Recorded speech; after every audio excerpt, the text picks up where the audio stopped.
செல்வி சோமிக்குள்ள பார்க்க போறது நீ கடலப்பருப்பு கேசரி தான் செய்ய போறோம். அதுக்கு கடலப்பருப்பு எடுத்து ஊற வச்சிருக்கேன், அரைச்சிக்கும். இந்த கப்பால 1 கப்பு கடலப்பருப்பு எடுத்து 2 மணி நேரம் ஊற வச்சு கழுவிட்டு வச்சிருக்கேன். அதை நைஸா அரைச்சிக்கும். இது நைஸா அரைச்சிக்கும். இதை அரைச்சிக்கும். இந்த அளவுக்கு அரைச்சாச்சு. இப்போ வந்து கேசரியை செஞ்சுப்போம். இப்போ கேசரிக்கு கடலப்பருப்பு வந்து இந்த சட்டியில கொட்டிப்போம்.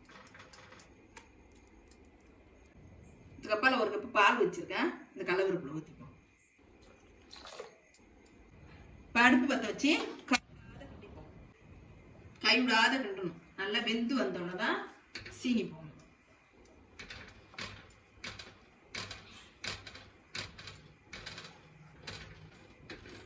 நல்லா கை விடாத கிண்டி வெந்து வந்தோடனே சீனி, இந்த கடலப்பருப்பு எடுத்து வச்ச கப்பாலே 1 கப்பு சீனி எடுத்து வச்சிருக்கேன். அதை போடணும். அதை போட்டு நல்லா கிண்டி விட்டுட்டு தான் கலர் போட்டு ஏலக்காய், முந்திரி திராட்சை, சாரப்பருப்பு, வெள்ளரி வேற எல்லாம் போடணும். சாரப்பருப்பு போடக்கூடாது, வெள்ளரி வேற போடணும். கடலப்பருப்பு மாவு இந்த அளவுக்கு நல்லா வெந்து வந்துருச்சு. இப்போ சீனி போட்டுப்போம். கடலப்பருப்பு எடுத்த கப்பாலே 1 கப்பு சீனி எடுத்து வச்சிருக்கேன், அதையும் போட்டுப்போம். கடலப்பருப்பு அரைச்ச மாவு வெந்த உடனே சீனி போடணும். வேவ கட்டி இந்த பச்சை மாவுலேயே போட்டோம்னா நல்லா இருக்காது. பச்சை மாவு நல்லா இலகி வரும்.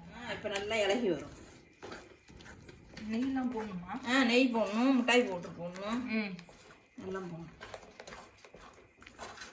போடாமலே இது நல்ல ஒரு கலர் தான் வருது. வாசனையும் நல்லா இருக்கு. பச்சை வாசனைலாம் போயிட்டுல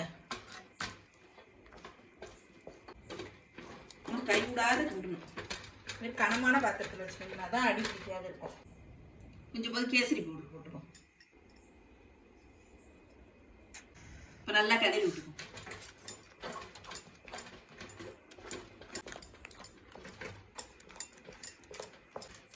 பார்க்க தான் அப்படி இருக்கும். நல்லா திக்காயிடும். தப்பு இருக்குல்ல, கையில் நல்லா டேஸ்ட்டாக இருக்கும். ரவை கேசரியோட இது ஒரு 2 ஸ்பூன் அளவுக்கு நெய் போட்டுக்கும்.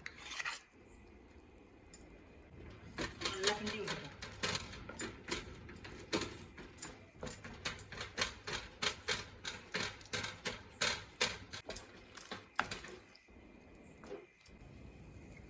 ஒரு ஸ்பூன் ஏலக்காய் தூள் போட்டுக்கும்.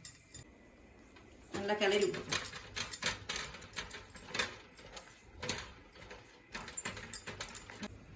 முந்திரி ஒரு 10 முந்திரி, ஒரு 10 திராட்சை, கொஞ்சோண்டு வெள்ளரி வேற எல்லாம் போட்டு நெய்யில் வறுத்து வச்சுருக்கேன். அதை போட்டுப்போம்.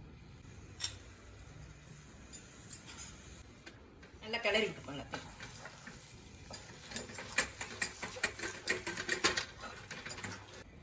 கடலப்பருப்பு கேசரி ரெடி ஆயிடுச்சு. இப்போ இறக்கி வச்சுப்போம்.